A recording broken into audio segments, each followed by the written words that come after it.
maravilha de Deus. Amados, eu fico imaginando que glória é esse lugar, que glória é esse culto. Fico imaginando o nosso evangelista Luiz Carlos lá no céu. Como não vai ser? Com um culto desse ele já pula, né? Eu fico imaginando que glória que vai ser lá. Eu acho que vai dar pulo mais alto que o céu. É forte demais, é muita glória, é muito bom estar nesse ambiente, nessa atmosfera.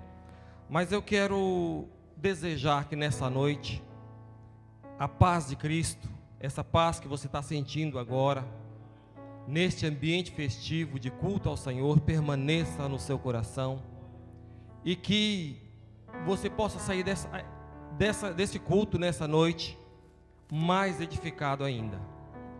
Eu também quero cumprimentar as pessoas que estão nos acompanhando através da internet. Eu sei que muitos lugares, muitos países estão nos acompanhando agora, e creio que não vai ser diferente. Deus que vai falar aqui, vai falar contigo também, e eu creio que você vai ser edificado. Então desligue agora tudo, desliga a TV, desliga a panela, não é tudo para ficar na presença de Deus. Amém, glória a Deus. Eu quero neste momento também agradecer muito a Deus por eu estar aqui, por nós estarmos aqui, e eu poder nessa data compartilhar com os irmãos e com todos que nos ouvem a maravilha que Deus fez na minha vida. E eu quero também agradecer ao pastor Robson Ferreira, o nosso pastor, o nosso amigo, o nosso companheiro de batalha, por essa oportunidade, por confiar esse microfone, para que eu pudesse estar compartilhando com vocês algo de Deus sobrenatural. Eu posso dizer sobrenatural, porque aquilo que o homem não pode fazer, Deus faz. Ele tem poder, e Ele fez na minha vida, e eu creio, tenho certeza que pode fazer na sua vida. Só pode ser diferente o problema, mas o Deus é o mesmo, e Ele resolve. Ele é o Deus do impossível. Eu gostaria que todos compartilhassem comigo Salmos 103. Abra sua Bíblia, a palavra de Deus, em Salmos 103. Eu costumo dizer, Salmo 103 é a linguagem da gratidão. É um momento em que Davi se encontrava num momento muito grato a Deus, onde a sua alma expressava gratidão, a essência da gratidão a Deus por todos os seus feitos. E Davi, ele engrandecia a Deus, porque Deus era bom, e Deus realmente fazia e faz tudo por nós. E esse salmo transformou em uma bela canção. Isso aqui é uma canção que Davi compôs a Deus no seu momento de gratidão. Então vamos ler, assim diz a palavra do Senhor, em Salmo 103. Bendize, ó minha alma, ao Senhor, e tudo o que há em mim, bendiga o seu santo nome. Bendize, ó minha alma, ao Senhor, e não te esqueças de nenhum de seus benefícios. É Ele quem perdoa todas as tuas iniquidades e sara todas as suas enfermidades. Quem redime a tua vida da perdição e te coroa de benignidade e de misericórdia. Que enche a tua boca de bens, de sorte que a tua mocidade se renova como a águia. Então, nesse salmo, Davi expressa a Deus a sua gratidão. E aqui ele diz que Deus é um Deus bom para perdoar, é um Deus bom para curar, é um Deus bom, um Deus que salva, um Deus que abençoa, um Deus que nos enche de coisa boa e que nos torna jovem, que nos torna forte como a águia. Foi isso que aconteceu com Davi. Eu creio que é isso também que acontece comigo, e é isso que acontece contigo. E eu sei que tudo que há em nós, tudo que é em mim, tudo que é em ti, tem que dar graças ao nome do Senhor. Nós temos que ser agradecidos desde o momento que nós levantamos até o momento que nós deitamos, porque é Ele quem está do nosso lado, momento a momento, para nos, como a palavra diz, para nos perdoar, para nos curar, nos salvar, nos abençoar. Então devemos ser sempre gratos ao Senhor. E é dessa forma, e é por esse motivo de gratidão a Deus, que eu estou aqui hoje. O grande dia chegou. Não foram 1, não foram 2, não foram 3 dias, foram 6 anos de guerra, foram 6 anos de luta. Mas para toda luta, se nós estamos com Cristo, a vitória é certa. Amém? Glória a Deus. Amados, em 2003, há exatamente 14 anos atrás, eu chegava a essa nação, eu chegava a Portugal, cheio de esperança, como qualquer imigrante vem para essa terra, cheio de esperança de uma vida melhor, cheio de esperança de uma independência financeira. É isso que realmente nos move a deixar nossa pátria, a deixar o nosso país em busca de algo melhor, em busca de algo melhor para nós, em busca de algo melhor para a nossa família. E comigo não foi diferente. E eu aqui cheguei, eu lembro que foi no mês de agosto de 2003, um mês muito quente, muito calor.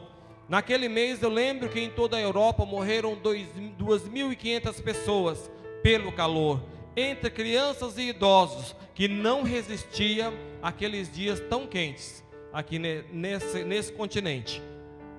E dessa forma, quando eu cheguei, como todos nós fazemos, a nossa meta principal inicial é procurar trabalho, é procurar emprego. Isso não foi diferente para mim. Eu não encontrei portas abertas assim que eu cheguei. Eu tive que ir à luta, eu tive que buscar, eu tive que batalhar. E nisso foram meses de procura.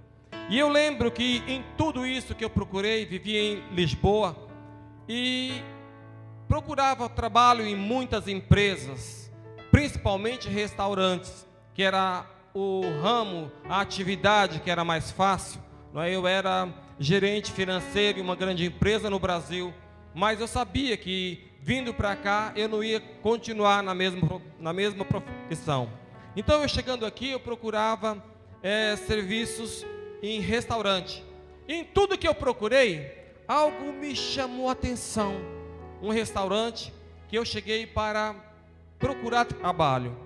Quando eu cheguei ali, eu fui para entrar, mas daí eu percebi que o restaurante era muito fino. Era um restaurante frequentado por pessoas de alta sociedade.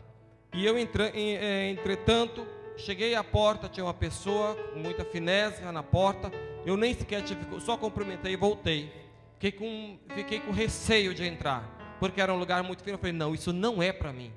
Então eu tenho que procurar algo mais simples. E assim continuou a minha batalha.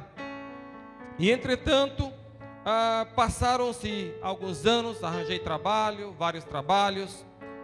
Só que a minha vida nessa fase era como um ping-pong, um bumerangue, vai e volta, altos e baixos, porque nessa altura eu não conhecia Cristo, eu não tinha uma vida com Deus, eu não conhecia a palavra de Deus, esse Deus que realmente nos direciona, esse Deus que cuida, conforme Davi está dizendo, esse Deus que cura, esse Deus que abençoa e que nos enche de coisa boa.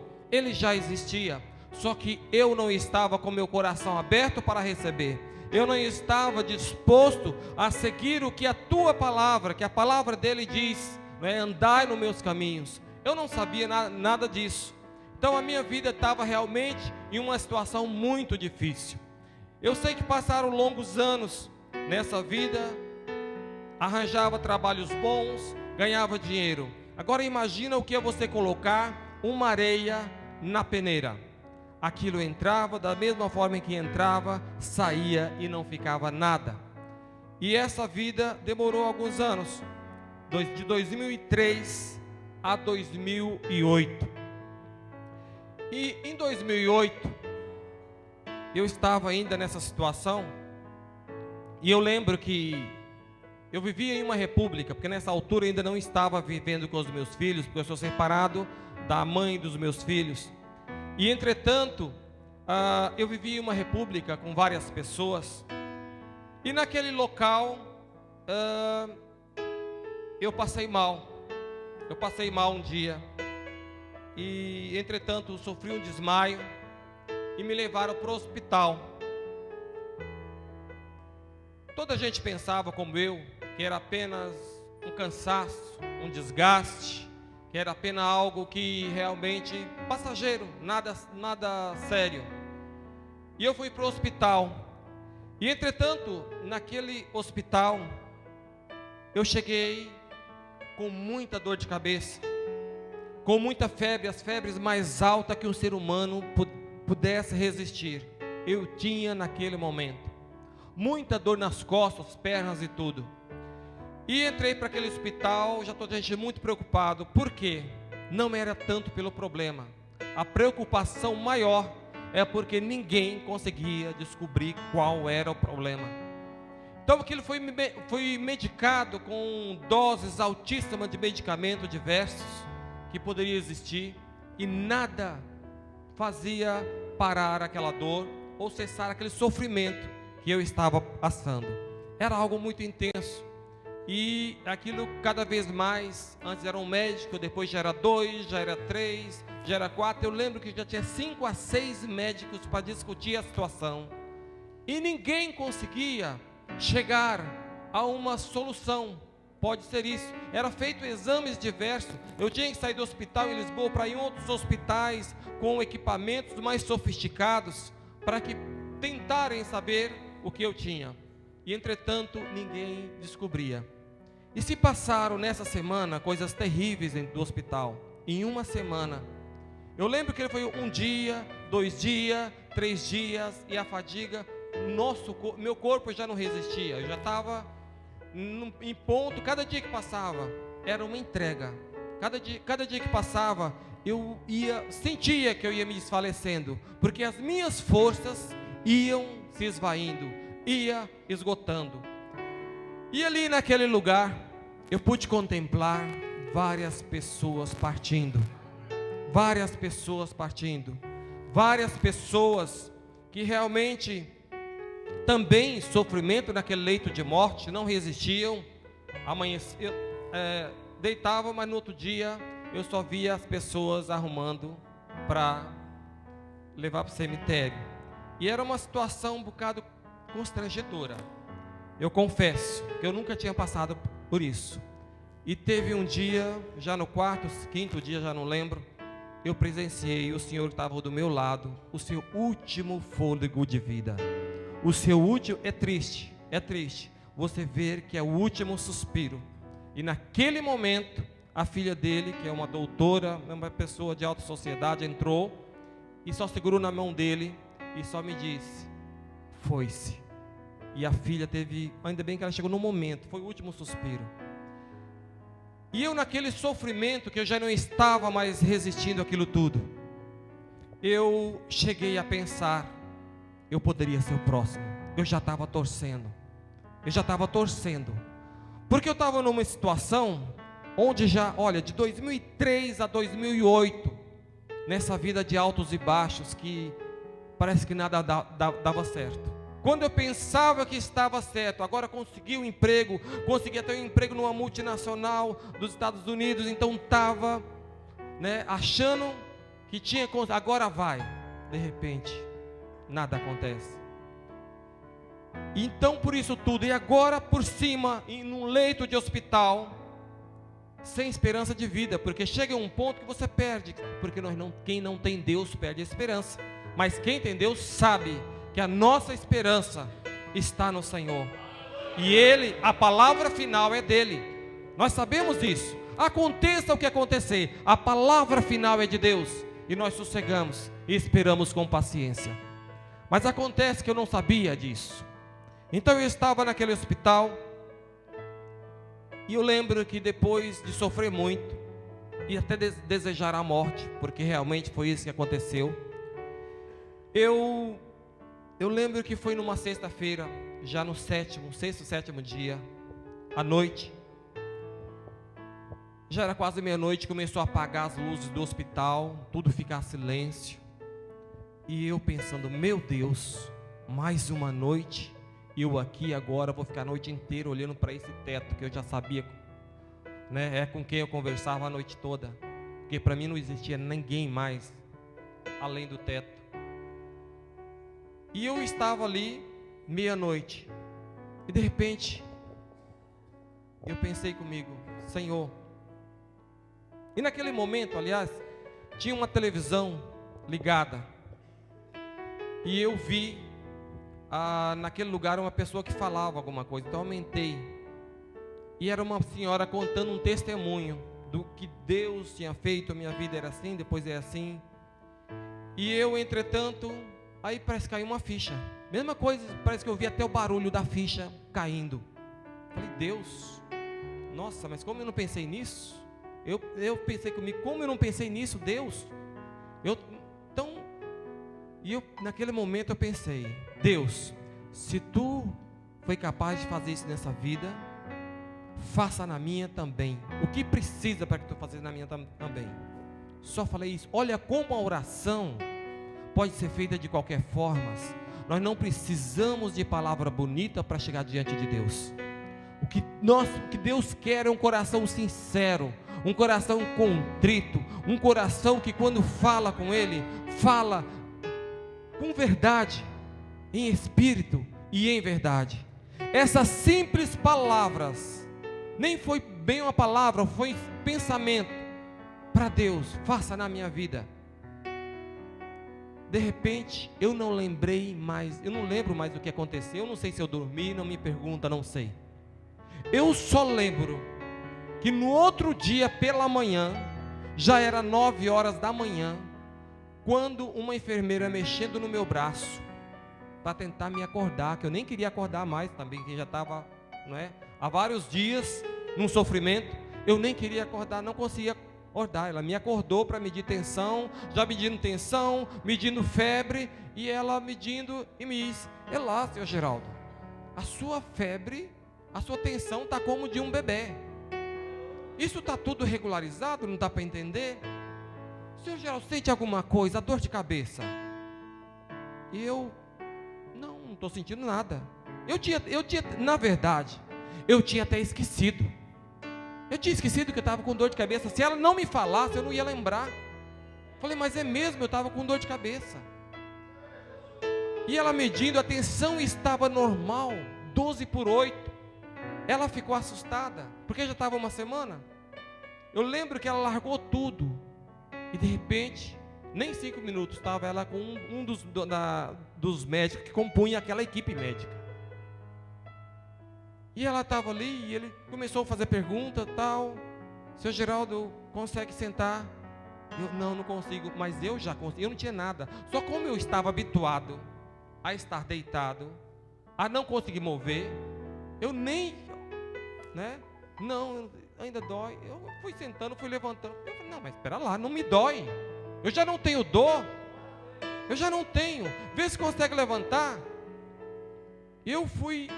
De repente eu levantei, estava meio entrevado ainda, porque uma semana em uma posição, a pessoa realmente fica seus nervos. E ali eu levantei, me ajudaram, não tinha dor. Eu fui até a casa de banho, voltei, estava sarado. Eu estava sarado. Eu não tinha nada. Naquele mesmo instante, olha como Deus faz as coisas. E quando Deus faz de uma forma completa. Eu estava com a minha situação financeira arruinada. Eu não tinha perspectiva. E eu, dentro do hospital, eu lembro que eu recebi uma mensagem,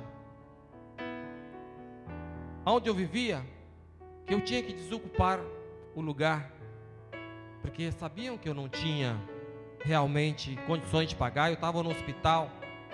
Então eu tinha que desocupar o lugar. Então eu estava sem perspectiva de saúde, eu estava sem perspectiva de trabalho, não tinha trabalho e de lugar para orar. E naquele momento, logo pela manhã, eu recebi um chamado, uma chamada no telemóvel. Um amigo meu tinha um restaurante, me convidando, me chamando para ir trabalhar no restaurante dele. Porque eu estava tudo muito fraco, o movimento, o restaurante estava para falir, e ele precisava arrumar um outro trabalho, já tinha arrumado, tinha que trabalhar em uma outra empresa, e eu ficar com a esposa dele tomando conta do restaurante. E de repente, quando ele me chamou, passou 5 minutos, eu lembrei. Falei, mas olha aí, eu falei com Deus ontem à noite. Aí eu lembrei, mas eu falei com Deus ontem à noite. Hoje eu amanheci curado. Já me ligaram agora pela manhã para me oferecer trabalho. E aí falei, não, eu não posso ficar aqui. Aí, não, eu não posso ficar neste lugar. Eu não posso ficar. E aí foi a guerra com os médicos para receber alta, para que eu pudesse trabalhar. Só que não queriam me dar altas. Não queria me dar alta, porque sabia que o problema não era tão simples assim. Não devia ser, porque alguém que está morrendo a semana inteira, amanhece bom e ir embora, não. Mas aí eu bati o pé, eu tenho que ir embora, não posso ficar aqui. Sei que quando foi 4 horas da tarde, convoquei todos os médicos, um por um, expliquei a situação, só faltei dar pulo na frente deles, eu estou sarado e eu não vou ficar. Por último falei, eu não fico, bati o martelo, eu não fico. Então você tem que assinar um termo de responsabilidade. Assino, mas eu não fico. Saí do hospital como um foguete, fui para o restaurante do hospital mesmo, nem passei em casa. Aceitei tudo para trabalhar. Naquela mesma noite eu comecei a trabalhar. Na mesma noite, nem foi no outro dia. Como tudo muda de uma forma tão de repente, quando nós temos alguém conosco, que é o Senhor Jesus, para mudar a nossa história, para mudar aquilo que já estava tudo perdido, e tudo mudou para melhor. E eu comecei a trabalhar naquele restaurante, naquele lugar, e começou a prosperar, e sei que passaram ali alguns meses, né? Passaram alguns meses ali, isso foi no mês de agosto, e em dezembro teve um problema no restaurante, e novamente o restaurante teve um problema muito sério e fechou. E foram novamente a minha perspectiva. E foi numa época muito difícil, porque eu não era cristão. Para mim Natal era tudo, para mim Natal era presentes, para mim Natal era presente para os filhos, para mim Natal era festa, para mim Natal era sair para a rua, para mim Natal era essas coisas. E todas as minhas expectativas de Natal tinha ido por água abaixo, porque dia 20 de dezembro o restaurante fechou, não tinha salário, não tinha dinheiro, e o que mais me doía era a cultura que eu tinha de época de Natal, poder presentear meus filhos, dar um presente, dar roupa, isso não podia faltar. E para mim aquele Natal não era mais Natal. Quando eu lembrava que eu não tinha dinheiro para comprar nada para os meus filhos, era o desespero. Só que aí eu já estava começando no processo da fé. Eu já tinha ido em algumas igrejas, conheci a palavra de Deus, descobri aquele Deus que me tirou do hospital e que no outro dia já me fez trabalhar, que me levantou do leito de morte e no outro dia eu já tinha vida. Eu precisava conhecer esse Deus. Eu falei, é sobrenatural, não é nada normal. E entretanto, eu fui em algumas igrejas e eu lembro, passou o Natal, só tristeza, mas o ano novo, eu falei, não pode continuar assim, sem perspectiva de novo. Aí eu já lembrava do Deus, falei, não, se Ele foi um Deus para me tirar do hospital, para me tirar desse leito de morte e me devolver a saúde, me devolver trabalho, me devolver lugar para que eu morasse, esse Deus existe, e Ele vai fazer mais, eu creio nisso. E a passagem de ano, muitas pessoas de 2008 para 2009 me convidavam, vamos reunir em tal lugar, vai ser festa, vai ser um belo jantar. E eu lembro que até meus filhos foram, né, com a mãe deles. Eu falei, não, essa passagem de ano vai ser diferente de todas, vai ser só eu e Deus e mais ninguém. E eu lembro que essa passagem de ano eu não sabia ainda orar direito, não sabia da palavra ainda direito, como realmente, mas não precisa de muita coisa, é muito simples para chegar a Deus. E eu lembro que eu passei orando, ao Senhor, colocando toda essa situação, que eu sabia, aí eu já tinha fé, era pequenininha, mas já tinha fé, porque eu já tinha provado do poder do sobrenatural de Deus. E eu lembro que, amados, para encurtar a história, em fevereiro de 2009, eu estava recebendo nas minhas mãos a chave do restaurante, não como proprietário, como sócio gerente do restaurante, e reabrindo um restaurante que fechou. E é desde lá para cá, Deus tem prosperado aquele lugar de uma forma também sobrenatural, que aos olhos de todos que ali passam, de todos que estão ali em volta, vê a glória de Deus, e eles não entendem. Eles chegam e perguntam, mas o que acontece, o que você faz, e querem saber. Mal sabem eles que é a glória de Deus. A gente fala, mas aí ficam, né? Será? Não é só isso, é alguma coisa, mas é Deus que prospera. Então, quando a gente chega nessa fase, nós pensamos que a nossa guerra acabou ali. Nós achamos que agora está tudo certo, está tudo bonito, oh, glória a Deus, oh, aleluia, não é? E achamos que agora nós já vencemos a nossa batalha e que está tudo certo. Mas a batalha, nem sempre. A nossa vida ela é constituída de batalha. Davi, ele foi ungido a rei quando ele era criança. Mas até ele assumir o trono, ele teve que lutar muitas guerras. Ele teve que passar por muitas batalhas, mas ele vencia cada uma delas, porque o Senhor era com ele, da mesma forma que é comigo e da mesma forma que é contigo. Então eu sei que, passado esse tempo, muitas batalhas foram travadas, muitas guerras foram vencidas. E quando eu pensava que estava tudo certo, quando eu pensava que estava às mil maravilhas, eu lembro que foi em outubro de 2011.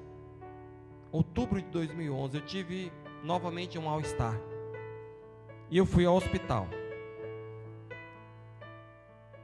E pediram algumas análises. E entretanto, daí já passaram 3 anos de quando eu me converti. Eu já era ministro de louvor, eu já cantava, eu já estava, era só bênção na vida. O restaurante prosperando, os meus filhos já viviam, o Senhor já tinha me dado essa graça de ter meus filhos vivendo comigo.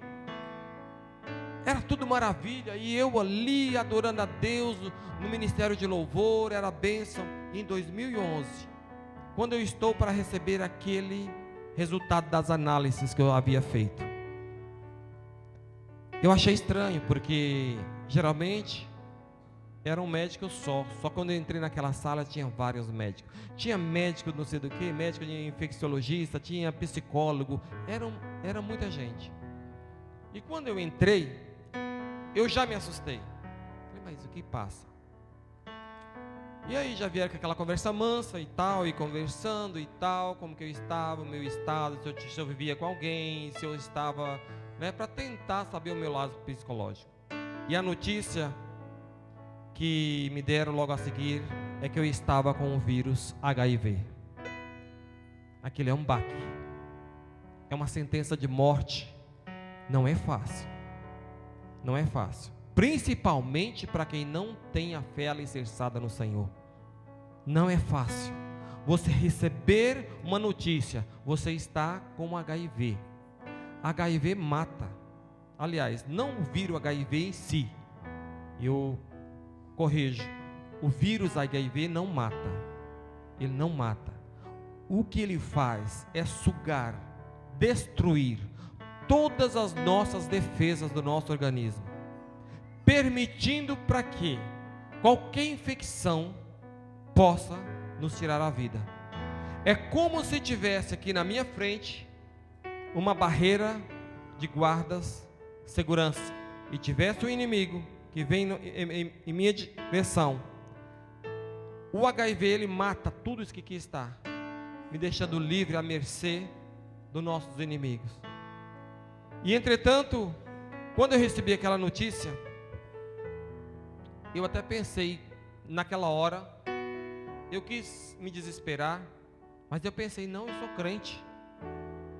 Na mesma hora, eu falei, não, está tudo bem, não tem problema. Não, mas veja lá, o senhor precisa de um acompanhamento psicológico. Falei, não preciso. Eu sou crente, eu não preciso. E naquele momento, eu reuni todas as minhas forças. Só que eu depositei toda a confiança em mim mesmo. Falei, eu sou capaz de vencer. Eu sou capaz. Eu não vou me curvar, eu vou vencer. Mas só que em momento algum, eu pensei nele, eu pensei em mim, que eu era forte. E eu fui forte até eu estar dentro do hospital. Amados, quando eu coloquei um pé para fora do hospital, parece que veio um terremoto, que desabou tudo. E eu quando veio aquela sensação, que eu lembrei dos meus filhos nesse país, porque quando você recebe da forma que eles disseram, foi como realmente era sentença de morte. Não tem cura, você está condenado. Tem remédio, mas o remédio vai fazer isso. A contraindicação do medicamento, até se o seu organismo não aceitar, você vai ser prejudicado por isso. Você vai ficar amarelo, seu cabelo vai cair, e uma série de outras coisas que deixa a pessoa horrível. Quando eu saí fora do hospital, foi que parece que a ficha caiu novamente, e eu realmente caí, não consegui segurar a barra, no desespero. E entretanto eu fiquei naquela situação, e eles me disseram, no seu organismo tem 6.900 cópias por mililitro de HIV. E eu pensei, 6.900 cópias por mililitro de sangue do HIV. Eu pensei, mas me diz o que significa isso, para que eu possa entender. Eles me disseram, imagina, pega uma seringa, enche de sangue, vira para uma parede branca e borrifa ela de uma certa distância. Você vai verificar que tem pingos de sangue muito pequenos, mínimos, que às vezes alguns com olho nu você não vai conseguir ver. Em cada desse pontinho, você tem 6.900 cópias, ou 6.900 vírus. Eu falei, imagina no meu corpo todo com quantos litros de sangue. Só que eu estava tão inocente, que eu não imaginei a dimensão disso. Mas eles, para me confortar, me diziam, mas está tudo bem, está tudo controlado. Mal sabia eu e vocês, se quiserem entrar lá no YouTube, para fazer uma pesquisa, que com 2.500 vírus, tem pessoas testemunhando que, para a glória de Deus, também foram curadas. 2.500 vírus, essas pessoas estavam no leito de morte, secas, toda entubada, sem força, esperando o último fôlego de morte. E Deus salvou. E eu já tinha 6.900. E eu estava andando como estou agora, normal. Quem é que estava me sustentando? Quem é que estava já me sustentando? Estava no controle de toda a situação. Só que eu, na minha inocência, na minha fé ainda infantil, criança na fé, bebê na fé, digamos assim, não soube perceber isso, a gravidade da situação. Quando eles me disseram da gravidade também do contraindicativo dos medicamentos, eu recusei. Falei, não, eu não vou tomar, eu vou ficar parecendo uma caveira ambulante. Como que vai ser meus filhos me ver numa situação dessa? Como vai ser meu filho, minha filha me ver numa situação dessa? Vai ser deplorável, vai ser pior do que eles me verem aqui todo saudável e no outro dia tá num caixão. Mas eu viver dias da minha vida compartilhando disso com meus filhos, não vou, não quero. E recusei todo tipo de coquetel. Não quero saber. Não, mas tem esse outro que o efeito é assim, o outro você vai ficar parecendo uma cenoura de amarelo, o outro você vai ficar parecendo, vai cair todo o cabelo, o outro vai acontecer aquilo, o outro vai sair mancha pelo... Eu não quero nada disso. E recusei todo tipo de medicamento. E assim foram alguns anos. E nessa altura, quando aconteceu isso, eu confessei com alguns amigos, porque eu não aguentei. Eu tinha amigos chegados, vários. E neste momento, a gente não sabe que Deus está na situação, não é? E aí murmuramos. Mas todos os amigos, se afastaram. E eu, meu Deus, estou sozinho. Mal sabia eu que era obra do Senhor, querendo me dizer: quem está contigo sou eu. Você tem que aprender que não é seus amigos, não são os médicos, não são ninguém. Era o Senhor me trazendo para a intimidade com Ele. O assunto agora é comigo e é contigo. Seus amigos, deixa eles de lado. E glória a Deus pela vida de cada um deles. E ali passaram algum tempo, eu naquela angústia, sentindo só ainda, por falta de sabedoria. De repente, sempre diz aquela história: quando está difícil, pode complicar um pouquinho mais. Eu recebo uma outra notícia. Eu tinha meus filhos que viviam comigo, e de repente eu vejo o meu filho Roger, que está sentado ali, esse rapaz bonito, muito diferente. Ele era cabisbaixo, era um menino alegre antes, era um menino que estudava, gostava de brincar, cheio de palhaçada, alegrava-nos, não é? Com seu bom humor, mas de repente aquilo foi ofuscando. De repente eu fui sentindo que aquilo era tristeza, no lugar da alegria tinha tristeza. De repente começava a aparecer com umas argolas na orelha. De repente eu via com amizades que de vez em quando ele convidava para ir até a casa, e eu via que aquilo não estava muito bom. Mas como a juventude dessa geração tem muito disso, e tudo para esse mundo, essas coisas são normais, a gente tenta enquadrar nossa forma um bocado antiquada de ser, não é? Nós fomos criados de uma outra forma, nós tentamos adequar, mas eu via que não estava certo. E passaram algum tempo, e eu via, só que essa forma dele de estar triste foi se piorando, foi piorando.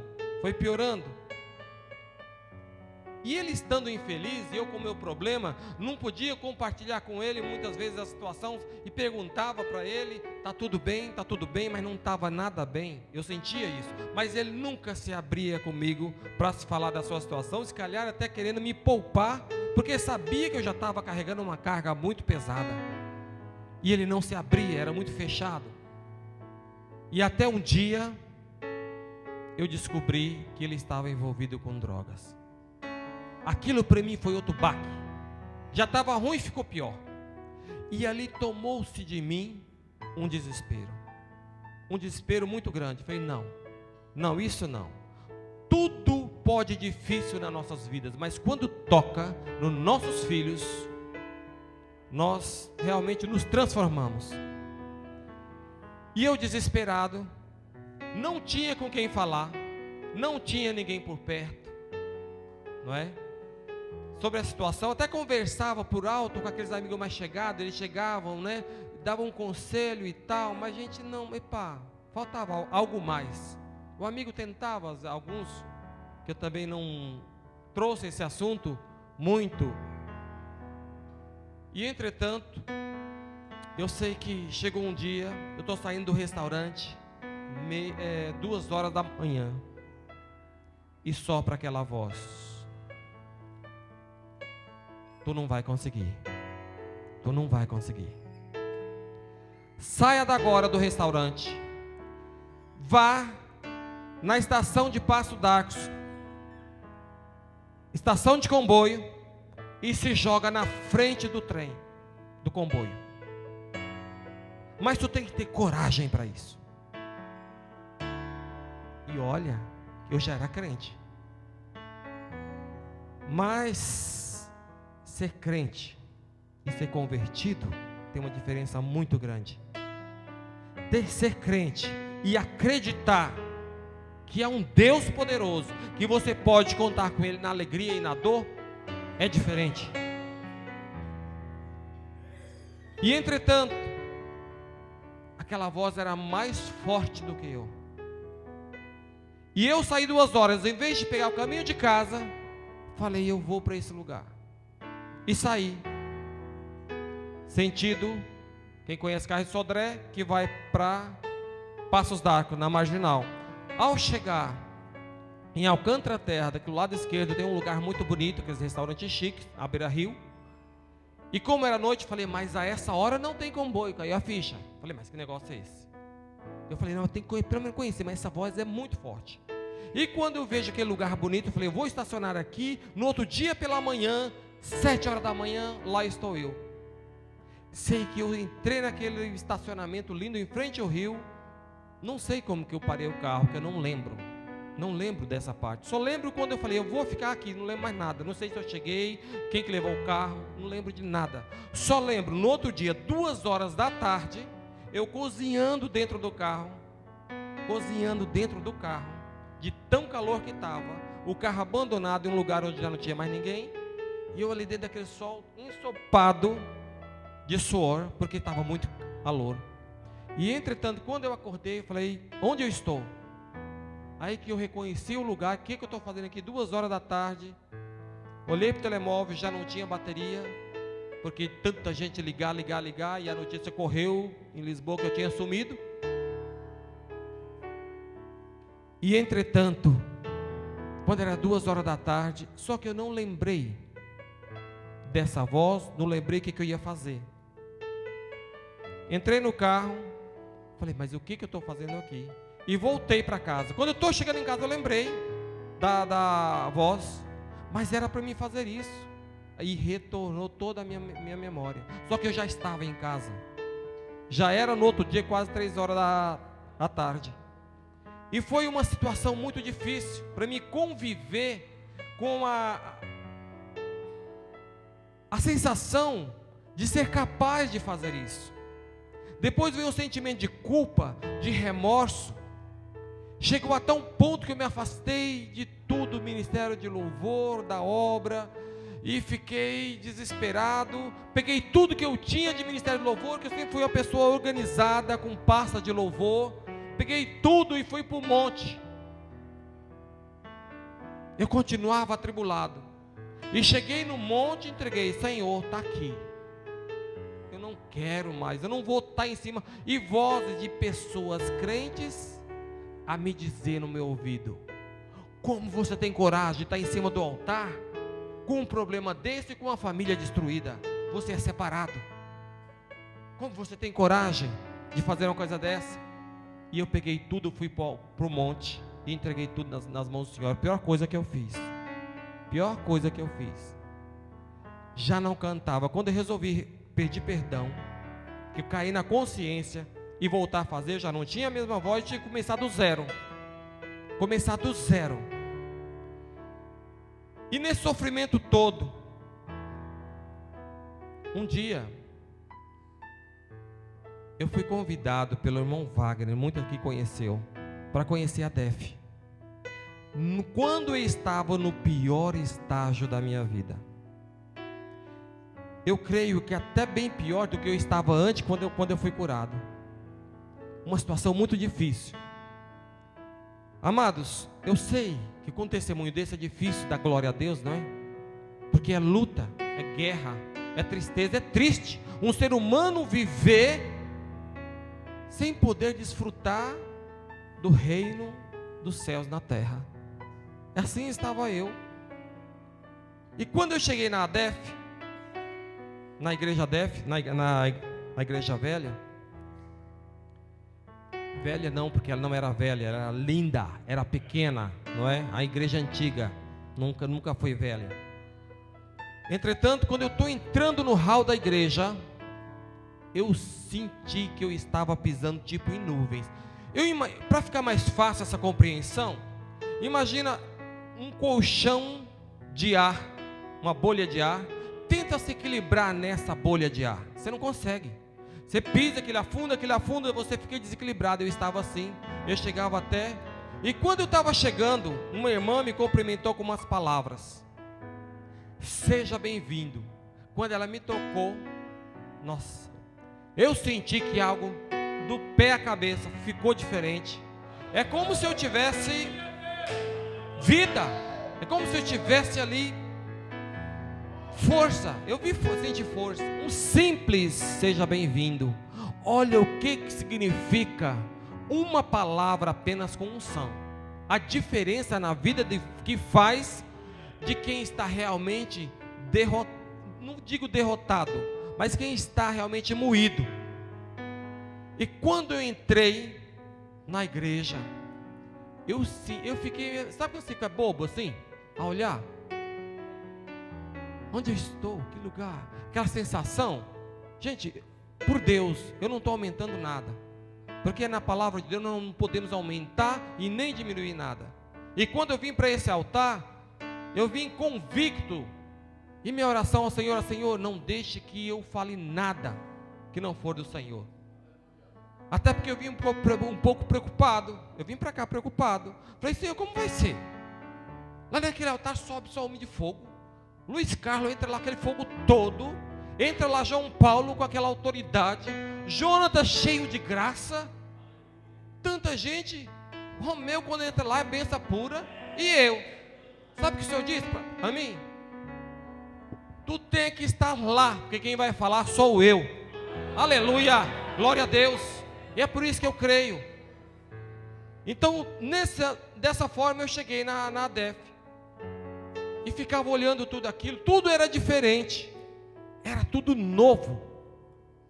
E de repente começou a tocar os louvores. E aquilo foi, sabe, parece que todo louvor era para mim. Era da minha vida, era o que eu estava passando.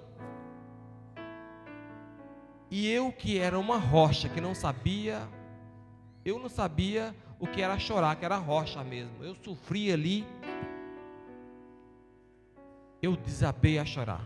Eu chorava feito uma criança, que eu não entendia o que era aquilo, que eu não tinha controle de mim mesmo.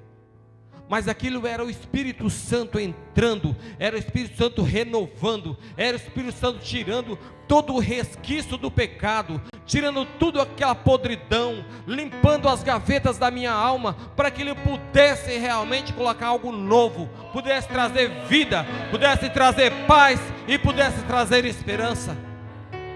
Aleluia, glória a Deus. E eu sei que entrei naquele lugar, assisti o culto, e era só bênção. E eu fiquei impactado. E de repente eu falei, no outro dia, eu volto amanhã. Só que amanhã não vem só, meu filho tem que vir comigo. Só que ele já não queria saber de igreja, não queria saber mais de nada. Mas eu convidei: Roger, amanhã você vai no culto comigo. E ele, para não contrariar, e ele era muito amoroso, né? E entretanto ele: sim, eu vou. Só que quando eu cheguei à noite, ele não lá estava, foi dormir na casa de um amigo. Falei: mas eu não vou desistir, eu vou buscar onde estiver, porque eu já tinha força, eu já não era aquele mesmo derrotado, eu já tinha recebido o alimento. E um culto, um único culto, já foi o suficiente para me levantar do pó e me colocar de pé. E de repente, eu liguei para ele de manhã, falei: vamos comigo para o culto.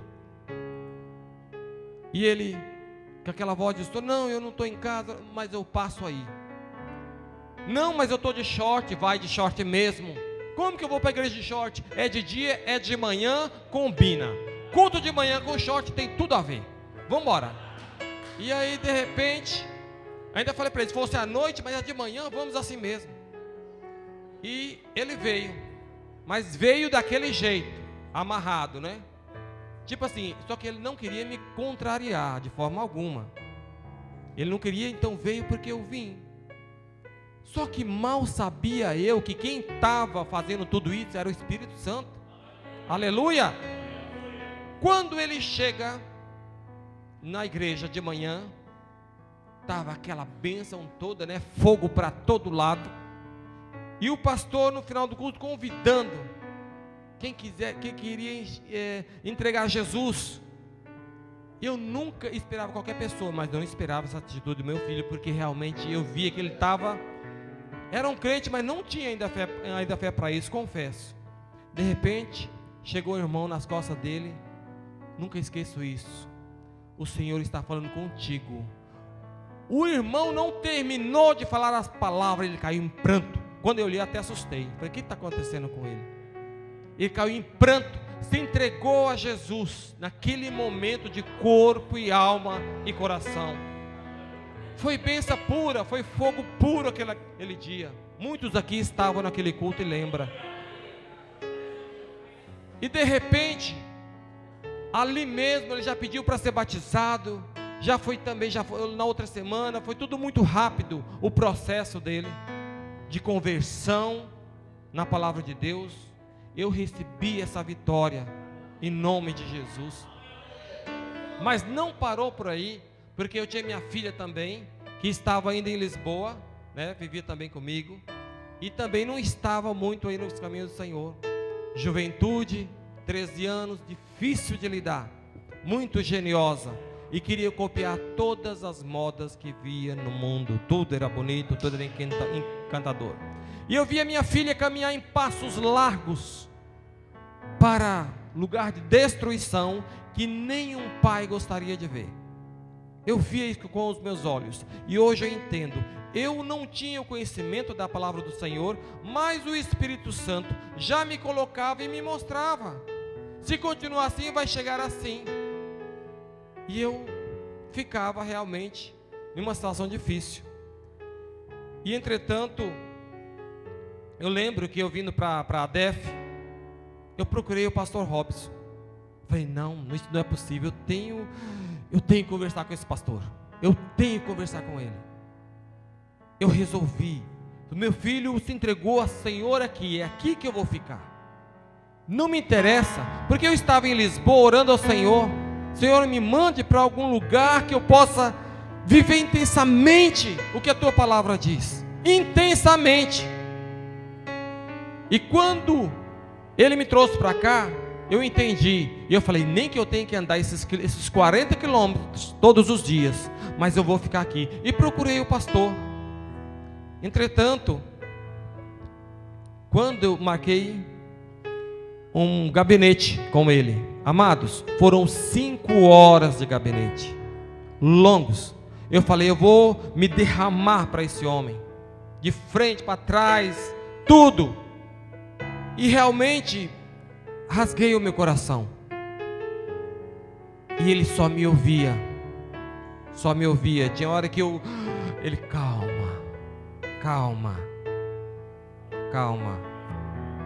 Por partes. Que era tanta coisa, não é? E sabe o que esse homem de Deus me disse?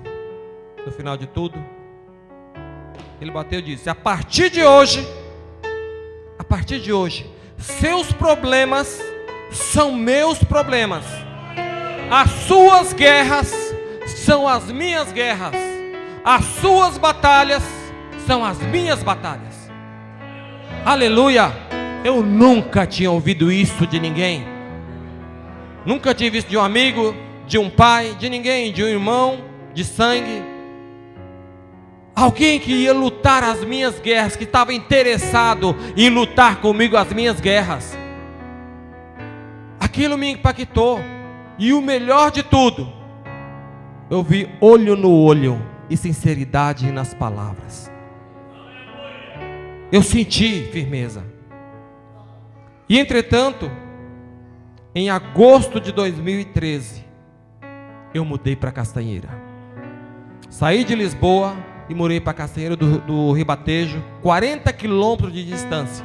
Porque para mim estava sendo difícil. Tinha que vir domingo no culto, segunda no ensaio, terça no culto, quinta no culto, e assim vai.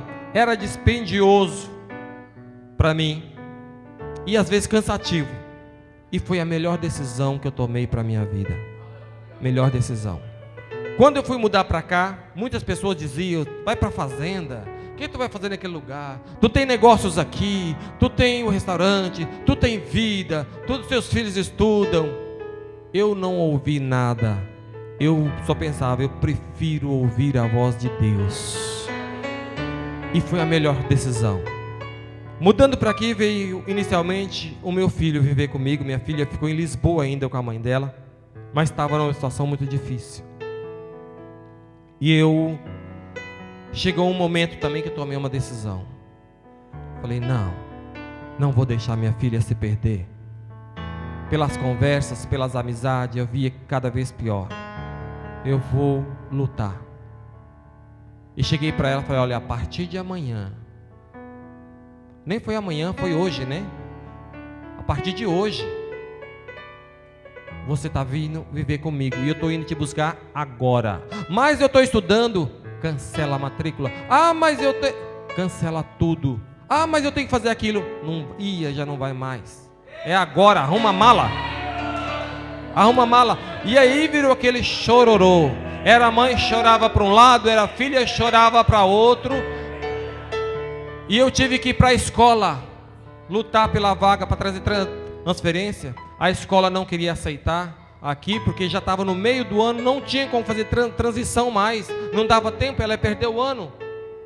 E eu fui na escola várias vezes e não tinha como. Eu falei: mas como?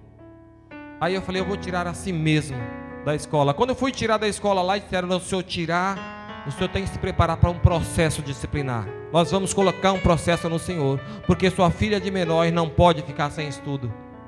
Eu corri para o pastor Robson. O pastor Robson falou comigo: vai agora na escola lá, vai agora, pode ir, que elas vão arranjar a matrícula para ela, mas vai agora. Quase que ele faltou ele falar: tá olhando ainda, né? E vai eu. Fui imediatamente. Quando eu cheguei na escola, amados, oh glória a Deus, a mesma pessoa que tinha me dito que não ia dar certo, que não podia por 3 vezes, foi a pessoa que mais me recebeu bem.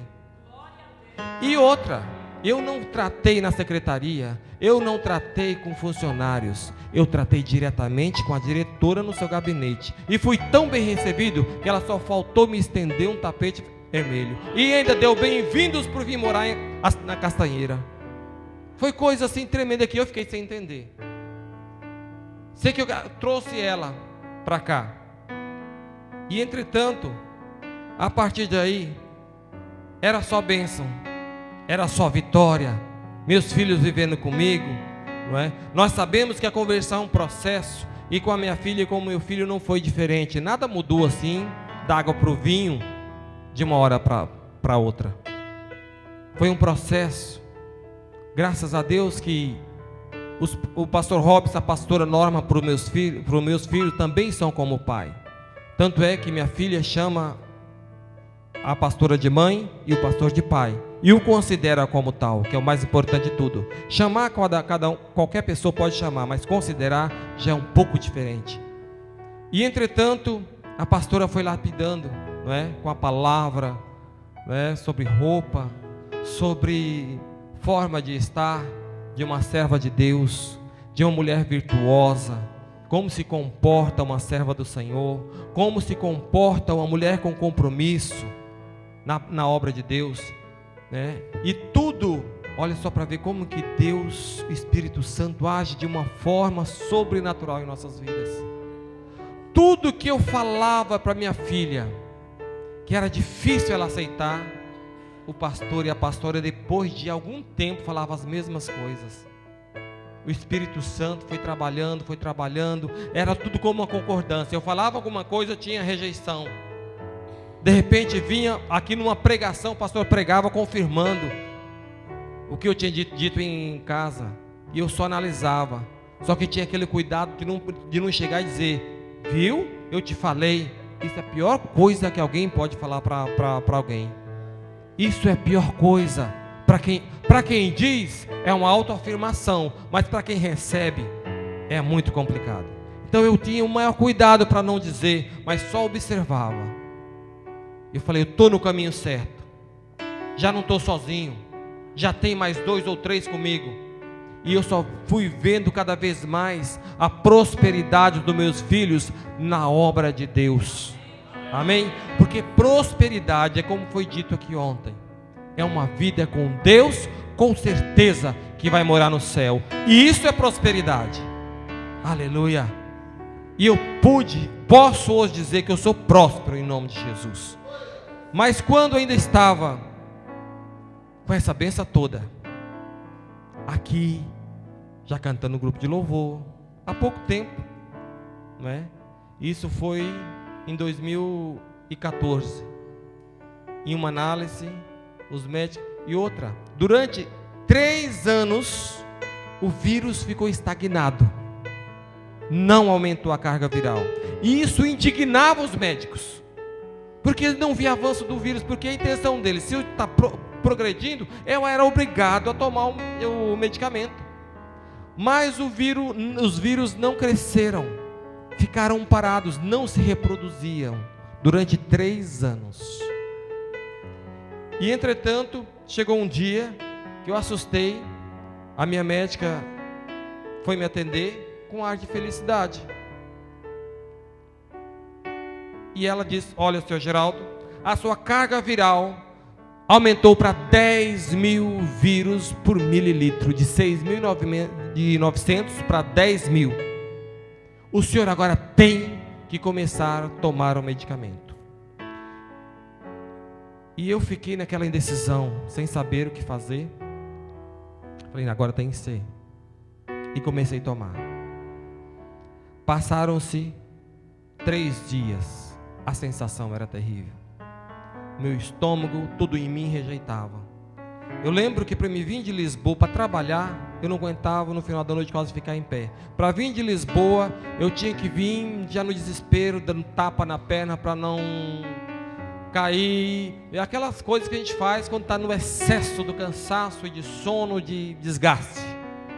E eu parei novamente de tomar o medicamento. Simplesmente sumi, não tomei mais e não disse nada. Para a médica eu estava tomando, não é? Para a médica eu estava tomando, mas eu rejeitei totalmente, porque não aguentava mais aquela situação. E eu um dia, preocupado, e orando ao Senhor, falei, Senhor, que situação, mas agora eu sou um homem de vitória, eu conheço a Tua palavra, eu tomei posse, eu agora canto no ministério de louvor, sou ministro de louvor. Como uma situação dessa, o vírus agora aumentar para 10.000, de 6.900, o que eu vou fazer, o que vai ser de mim? E os meus filhos, eles vivem comigo. Sabe o que o Senhor me disse? Se eu te curar, muitos verão a minha glória. Muitos verão a minha glória. Mas se eu não te curar, tu verás a minha glória. Isso para mim foi a melhor coisa que eu pudesse ouvir de toda a minha vida. Se eu te curar, muitos vão ver a minha glória, mas se eu não te curar, tu vai ver a minha glória. Não se preocupa. Está preocupada por quê? O controle é meu, está tudo no controle. Naquele momento a ficha caiu de novo e eu descansei totalmente no Senhor. Eu esqueci de certa forma, porque aí eu falei, não, agora eu vou tomar esse medicamento e seja o que Deus quiser. E comecei a tomar medicamento, sim, e encarei a vida como se não fosse o último minuto, como se não fosse o último mês, como se não fosse o último ano, que tudo estava no controle de Deus. E realmente eu confiei. Aí foi que eu entreguei tudo, tudo nas mãos dele. Final de 2015. Aí era só glória. Eu já não tinha aquela tribulação, já não tinha preocupação, já não tinha culpa, já não tinha preocupação de vírus. Meus filhos, uma bênção na casa de Deus, frutificando. Fiz uma nova análise. E os médicos disseram, em 2015, final de 2015, a sua carga viral subiu para 89 mil vírus por mililitro. Só que dessa vez, ela me falou preocupada, muito preocupada. Senhor Geraldo, o senhor não faz noção. Que ela viu a minha cara de... Sabe o que ela fala e eu assim, tá bom. Ela olhou para mim, achou estranho. Você não tem noção. Senhor Geraldo, o senhor já era para estar com pneumonia, com vírus, vários. Senhor Geraldo, uma gripe te mata. Uma gripe te mata. Uma gripe pode te matar. Gente, com 2000 e tal vírus, tinha pessoas morrendo. Tudo bem que cada organismo reage de uma forma, suporta mais, outros menos, mas mesmo assim a diferença é muito grande. E a médica não entendia. Eu já tinha dito para ela, a senhora acredita em cura da AIDS, da SIDA? Ela deu uma risada. E olhou para a outra pessoa que estava do lado, como se eu não estivesse bem, e riu. Não, isso não existe, Sr. Geraldo. O senhor não pode alimentar essa expectativa.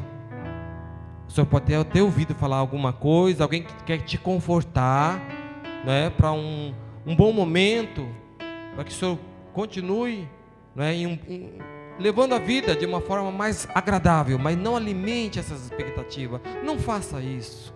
Não deixe que as pessoas te coloquem isso na sua cabeça. Não existe cura. Nós sabemos o fim dessas pessoas. E o senhor não pode ser enganado. Não sou eu que vou te enganar. Falei, mas eu acredito.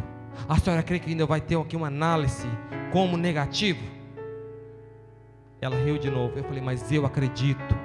Eu acredito, isso vai acontecer. E sorri para ela. Então isso eu já tinha falado para ela umas 3 vezes. Em 3 vezes que eu ia lá, eu falava isso. Eu falei, isso vai acontecer. E a senhora vai ver. A senhora vai contemplar isso. E ela duvidava sempre. E eu acho que ela começou a achar que eu já estava ficando um bocado. E entretanto, quando eu recebi essa notícia de 89 mil vírus por mililitro, eu cheguei até o pastor Robson. Falei, pastor, a situação é essa. Está aqui os papéis. Mostrei os papéis para ele, todos dos exames. E mostrei para ele o exame de quando é que eu fui contaminado. O Senhor foi tão generoso comigo. Eu me converti. Lembra aquela vez que eu fui para o hospital, que fiquei de cama, quase morri, que o Senhor restituiu o trabalho? Eu não era cristão, eu já tinha HIV, mas eu não tinha Cristo. Nessa altura, eu já tinha HIV e o Senhor não permitiu que eu soubesse disso, porque eu não tinha estrutura para suportar. Ele sabia disso. Eu só fui descobrir 3 anos depois. 3 anos depois, quando eu voltei lá no hospital e passei mal, né? Voltei no hospital e foi feito um novo exame. Quando eles me deram a notícia que eu já tinha HIV há 3 anos e não sabia. 3 anos. Eles ficaram assustados. Mas ninguém te disse. Foi feita análise, está aqui as datas. Eu tenho tudo isso lá em casa. E eu falei, eu não sabia disso. E quando eu trouxe para o pastor Robson, eu trouxe esses documentos todos. Da época, em 2007, que eu fiz a análise e não tinha nada. Trouxe o documento de quando me informaram que eu tinha. E trouxe uma declaração que eu exigi que o médico fizesse uma declaração. A declarar que eu já tinha HIV há 3 anos. E eu tenho essa declaração comigo. Eles comprovando que o senhor Geraldo contraiu o vírus há 3 anos atrás. Eu soube em 2011, não é? E, entretanto, desde 2008. Acontece que eu trouxe para o pastor isso tudo e acreditava que ele ia lutar a minha guerra. E eu acreditava que ele já estava lutando, que ele já sabia disso tudo, dos meus problemas. E quando eu entreguei esse documento para o pastor, ele pegou tudo, deixa comigo, e foi para o joelho. E aí eu comecei também a orar mais intensamente, porque até então eu sempre fui muito bom de pedir para os outros. Não sei se tem alguém assim. Às vezes eu oro, entro na guerra por alguém, luto e tal. Mas quando é para mim, eu oro, mas eu sinto que não é a mesma intensidade. E quando o pastor Robson pegou aquele documento, eu falei, não, agora eu vou ter que mudar isso. Eu vou ter que orar mesmo. E fui para o joelho também orar por essa causa, mais ainda do que já estava orando. Eu sei que início de 2016 eu fiz novas análises. E quando eu chego no gabinete da médica, ela estava com vários estagiários. E ela, olha que eu estava com 89 mil cópias por mililitro. Já estava no estágio avançado. Ela pega aquele, olha, o senhor Geraldo teve aqui algumas mudanças. Eu falei, pronto, chegou em 100 mil. Nós fizemos, só que ela falou de um jeito de quem não quer dar o braço a torcer. Um pouco assim. Nós fizemos as suas análises. E as suas análises deu vírus indetectável. Aleluia! Glória a Deus! Aleluia! Quando eu recebi aquela notícia, falei, glória! A glória de Deus! Mas eu já sabia que mais cedo ou mais tarde isso iria acontecer. Não detectaram vírus nenhum no seu sangue. Falei, mas então eu quero um atestado, não como vírus indetectável, eu quero um como negativo. Ela falou, não, isso eu não posso fazer, porque isso não acontece. Nós temos que estudar, nós temos que fazer alguma coisa, que isso não é tão simples assim. E eu, entretanto, e ela falou, nós tivemos que colocar aqui ainda como 37 cópias. Isso vai constar no seu documento. 37, porque isso é o mínimo que dá para detectar, o mínimo, o valor mínimo. Vai ter que constar. Por quê? Se a gente colocar inativo, toda a medicação que o senhor está tomando, que não vai poder parar, vai ser cobrada sua. Deixa de ser isento. E o senhor não queira saber o valor.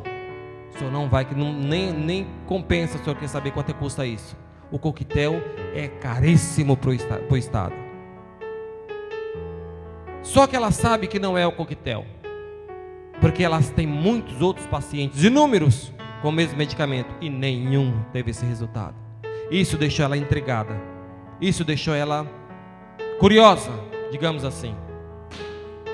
E entretanto, se recusaram. Até um dia o pastor chegou aqui, há quase um ano, e disse sobre esse assunto, queria contar o testemunho, e nós ficamos aguardando o atestado como negativo. Só que eles estão estudando, diz que não podem dar e não sabe quando vai dar. E eu comecei a orar ao Senhor, Senhor, eu sei que nós temos que contar esse testemunho, mas tudo no seu tempo. Dirige, governa. E a hora foi agora. E eu estou muito feliz, porque depois de uma batalha travada, não foram 6 dias, não foram 6 meses, foram 6 longos anos. 6 anos de batalha. Isso é sobrenatural. E eu sei, tem muitas pessoas agora nos ouvindo, em muitos lugares. Não desista, não desista. E o mais importante, não murmure. Passe a prova, adore. Eu não tinha esse conhecimento porque eu não tinha conhecimento da palavra de Deus. Mas nós sabemos que tem pessoas que têm esse conhecimento. Se você não tem, você está tendo agora. Não murmure.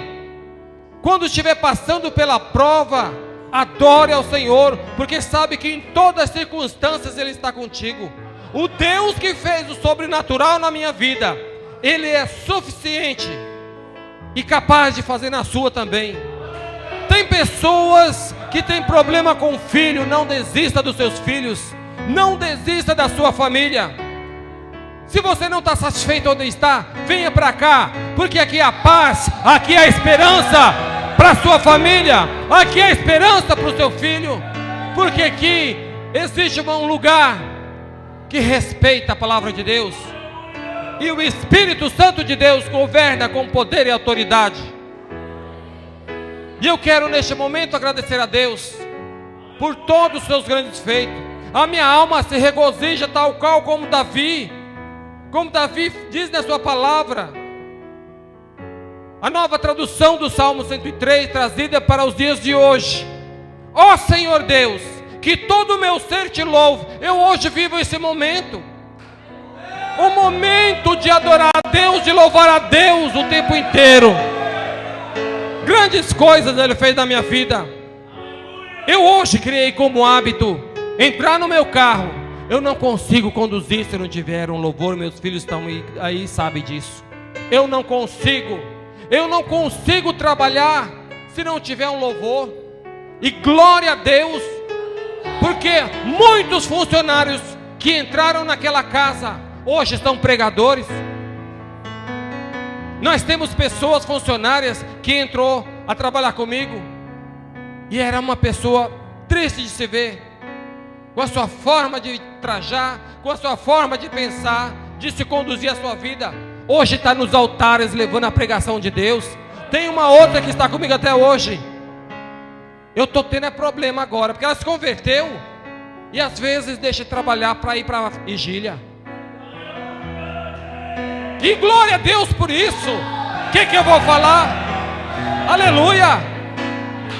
Tem outro que está lá, que eu acho que está com problema. Oferece uma coisa para comer, não quer, não vai jantar, não vai comer. Quando eu vou descobrir depois de algum tempo, está em jejum. Meu Deus, o que é isso? Aleluia, glória a Deus.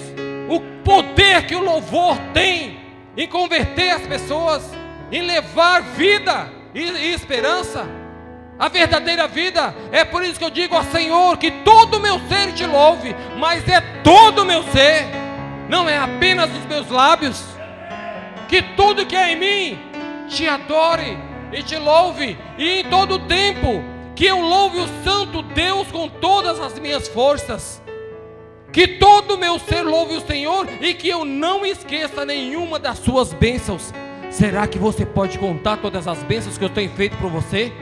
Lembra, recorde agora. Todas elas são incontáveis, são inumeráveis as bênçãos do Senhor na nossa vida. Aleluia, glória a Deus. E nós temos motivo de sobra para ser como Davi, grato a Ele. Mas nós não agradecemos, não é só pelo que Ele faz, é pelo que Ele é, pelo que Ele faz em nossas vidas, constantemente. E é pela graça, favor imerecido, pela misericórdia. O Senhor perdoa todos os nossos pecados e cura todas as enfermidades. Ele está dizendo é todas, não é algumas. O mesmo Senhor que curou a tua gripe é o mesmo Senhor que vai curar o teu câncer, é o mesmo Senhor que vai curar a tua AIDS. Aleluia! É o mesmo Deus, é o mesmo poder. Ele não tem limitação. Muitas vezes nós é que limitamos Deus. Nós achamos que Ele curou a nossa gripe, de repente recebemos uma notícia de câncer, aí o mundo desmorona, a casa caiu. Mas espera aí, o Deus que curou a gripe não tem poder para curar o câncer? Aleluia! É o mesmo Deus, é o mesmo poder. Ele atuou ontem, atua hoje e sempre vai atuar em nossas vidas. Aleluia, glória a Deus. E a palavra ainda continua: Ele me salva da morte e me abençoa com amor e bondade. o melhor de tudo, o melhor de tudo, melhor que curar AIDS, melhor do que curar o câncer, melhor de curar qualquer problema, é a nossa salvação, e Ele nos salva.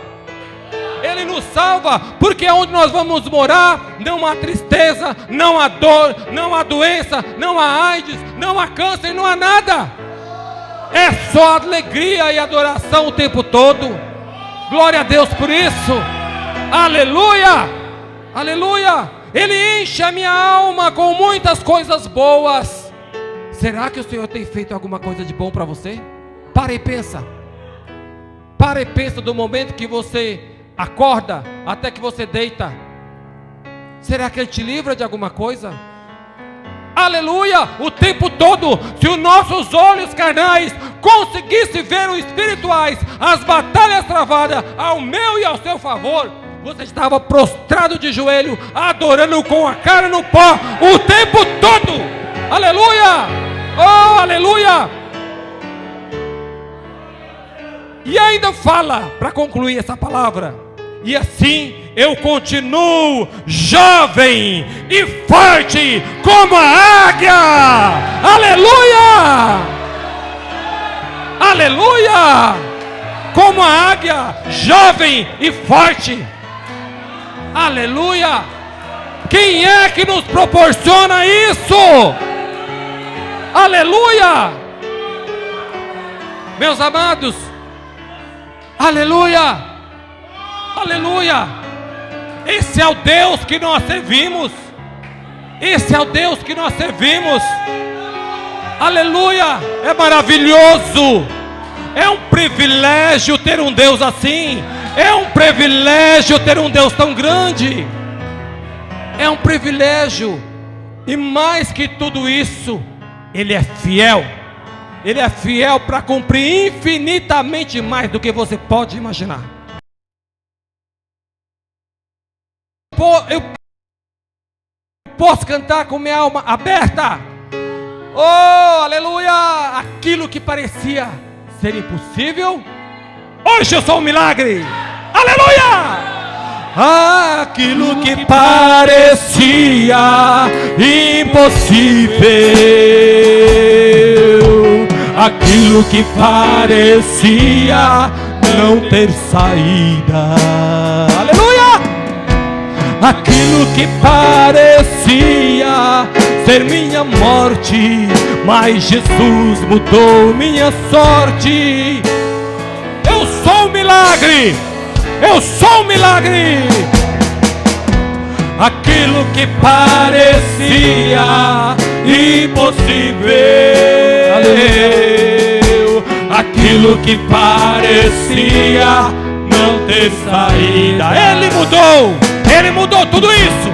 Aquilo que parecia ser minha morte, mas Jesus mudou minha sorte. Sou um milagre, estou aqui. Então usa-me, Senhor, usa-me. Sou teu milagre, usa-me. Eu quero te servir. Então usa-me, Senhor, usa-me. Sou a tua imagem, usa-me, ó filho de Davi. Aleluia. Amados, você que tem um problema, seja ele qual for, e quer ser curado, o que você vai fazer depois que você recebeu o seu milagre? Saiba de uma coisa: Deus não desperdiça a bênção. Deus não desperdiça a bênção. Ele tem um propósito em tudo. Em tudo. E o que Ele quer é louvor e adoração e fidelidade. É isso que Ele quer em troca. Jesus passando por Samaria, isso, se não me falha a memória, Lucas capítulo 11, depois pode conferir. existia 10 leprosos. 10. E eles clamavam ao Senhor: Senhor. E o Senhor simplesmente disse para eles: procura, vai e se apresenta aos sacerdotes. Se apresenta aos sacerdotes. Eu creio que eles não ficaram curados imediatamente, porque a palavra diz que eles indo, perceberam que estavam curados. Eles indo, estavam curados, mas apenas um voltou para agradecer. E Cristo pegou, e os outros 9? Apenas um. Tem um sentimento de gratidão ao Senhor, pelos grandes e pelos pequenos feitos também que Ele tem feito em sua vida. E creia que o mesmo Deus que opera nas coisas pequenas é o mesmo Deus que vai operar em grandes batalhas que você vai travar, porque nós todos não estamos livres dessas batalhas, e são elas que nos tornam mais fortes, são elas que nos criam resistência, são elas que nos fazem subir os degraus para estar com Ele um dia. Eu agradeço imensamente cada um de vocês, e estou muito feliz por poder compartilhar esse momento. Vocês não imaginam o contentamento, a alegria que eu tenho em meu coração de estar nesse lugar. E hoje encontro forças para adorar a Deus com todas as minhas forças, como diz aqui em Salmos 103. Todas as minhas forças. Ainda acho que eu faço muito pouco pelo que Deus faz por todos nós. E o que me alegra é ver o que Deus fez na minha vida, é o que Ele também fez em cada vida que está. Se eu pego o testemunho do presbítero João Paulo, é uma coisa maravilhosa. Quando eu vejo Jonatas, ouvir alguma testemunho da vida dele, do Luiz Carlos, Sâncio, gente, o presbítero evangelista Romeu, coisa tremenda, tremenda, é impactante. E você que está nos assistindo, saiba que para Deus não existe queridinhos de Deus. Nós não somos queridinhos de Deus. Não foi por isso que nós recebemos e recebemos constantemente bênçãos, mas é porque tivemos uma atitude de fé para com Deus. E o que Ele requer é isso, é uma atitude de fé e entrega total ao Senhor. E tudo, tenha certeza, entrega total, e todas as demais coisas lhe serão acrescentadas. Amém? Glória. Aquilo que parecia impossível. Hoje eu posso cantar. Aquilo que parecia, Ele mudou tudo. Aquilo que parecia ser minha morte, mas Jesus mudou minha sorte. Sou milagre, estou aqui. Aleluia. Glória a Deus. Glória a Deus.